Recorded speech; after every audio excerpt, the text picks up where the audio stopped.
What's going on, everybody? Welcome back to another video, and today we're going to be talking about the Winnipeg Jets and their 12-1-0 start on the season. Just the one loss on the year, 12 wins.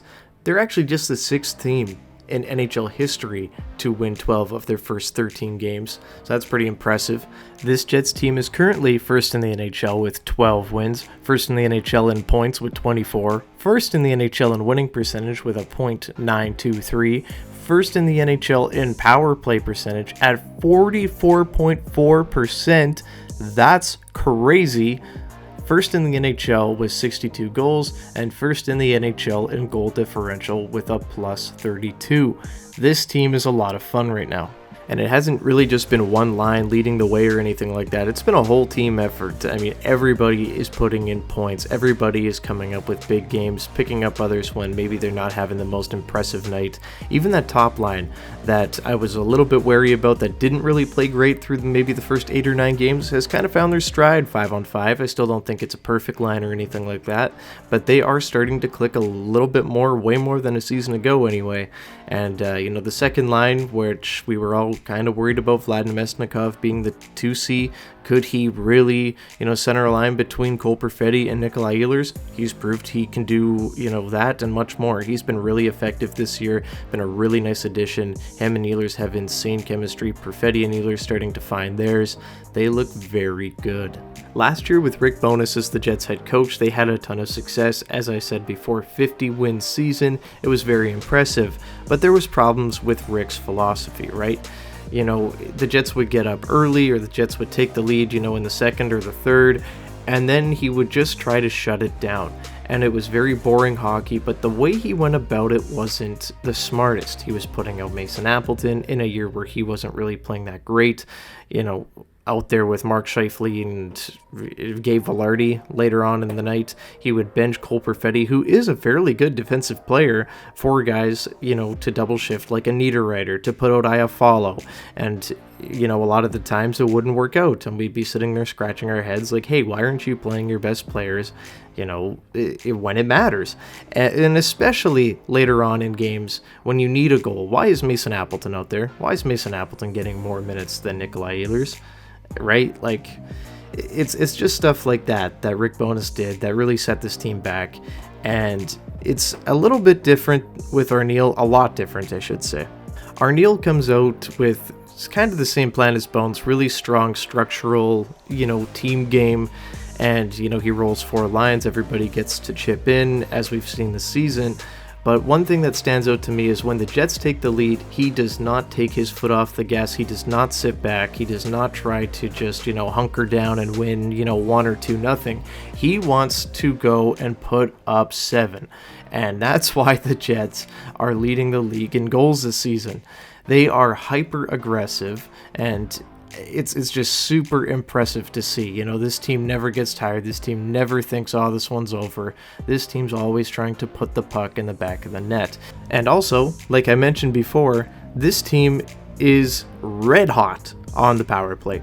44.4% through 13 games is unbelievable. That number will come down. I don't think that number is sustainable.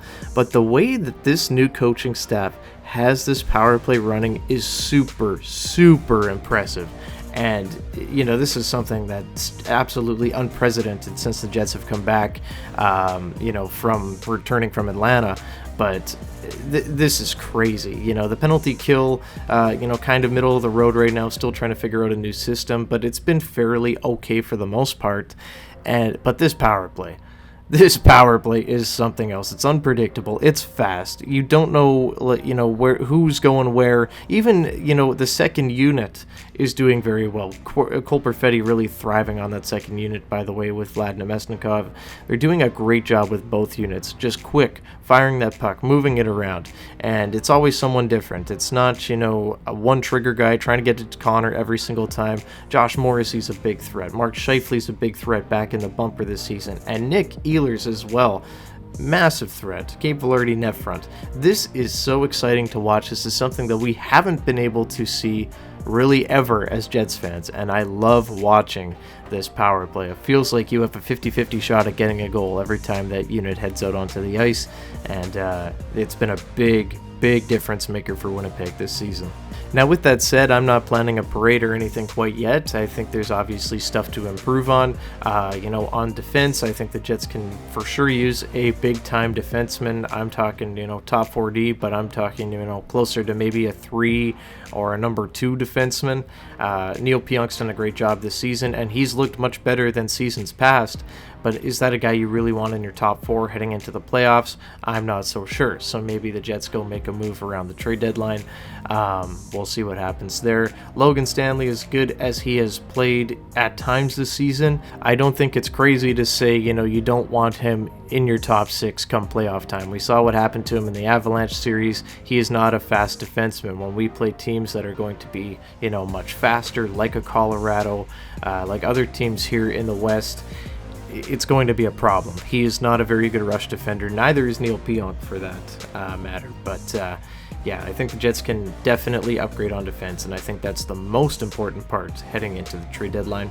I think it would be kind of ideal to find also a second line center if they can, but it would really have to be the right fit, and Vlad would really need to, fall off quite a bit for me to think it's worth trading like a first-round pick or something like that.